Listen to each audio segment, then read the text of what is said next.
Hey guys, welcome back to the channel. Today we're doing something new here. Well, you haven't seen this before. We'll be diving headfirst into my top 10 anime picks of 2023. Buckle up, grab some popcorn, and let's get this party started.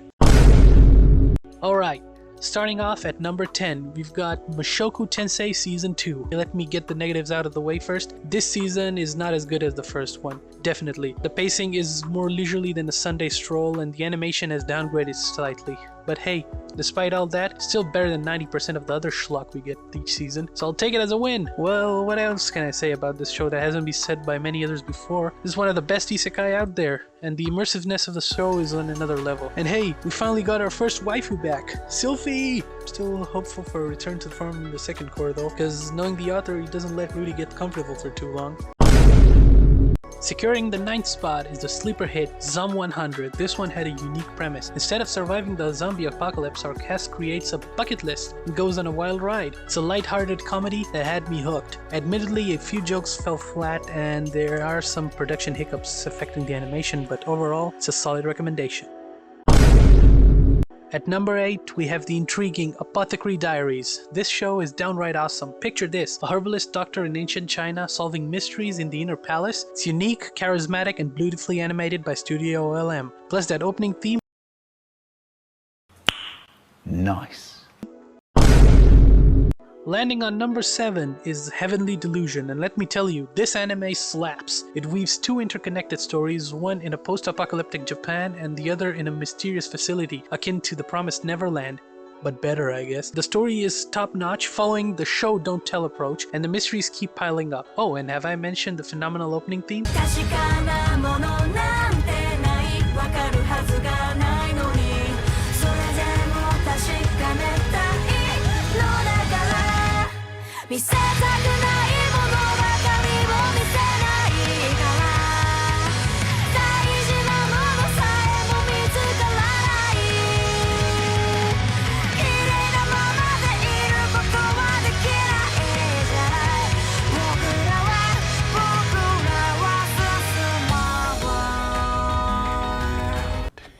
Yeah, boy.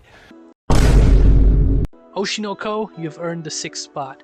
And it's a banger! Initially seeming like a generic idol show, it's way better. Created by the same genius behind Kaguya-sama. The characters, the music, everything's top notch. The first episode is kind of like a bait and switch where you see it, you think, oh yeah, I know where this is going. And then all of a sudden you're like, oh, I don't know wherever this is going. This is going completely different from what I expected.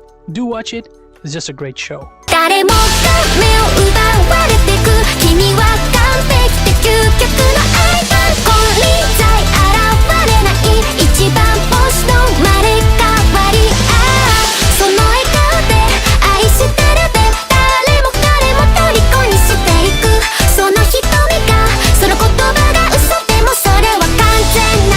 Woo! Yeah, baby! That's what I've been waiting for. That's what it's all about. Woo!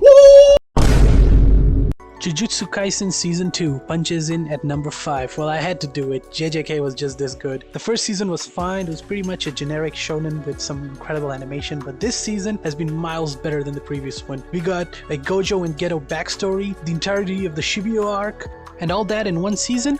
That's remarkable pacing in my opinion.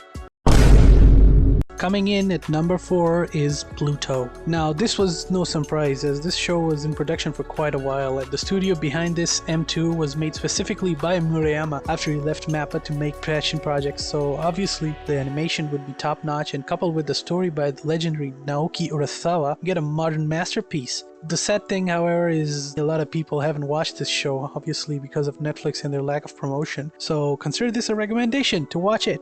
Yeah, please, go watch it. Bagging the bronze is Attack on Titan, the final chapters, an incredible show, obviously, because most of you have already seen this show, but it's a modern masterpiece that concluded with a bang. To those manga purists though, I'd say one thing, fuck you, the ending is awesome. Soso no Frieren snags the silver, and oh boy, the fantasy feels are very strong in this one. The world building is as expansive as my backlog of anime, and the emotional depth is unmatched. This show was incredible. It feels like Mushishi, but with an overarching plot. It is a slow show and might not be for everyone, but in my opinion is one of the best shows out this season. And who am I to judge? 406,778 of you think that this is the best anime of all time, so I guess it is. And finally, the moment we've all been waiting for. Drumroll please.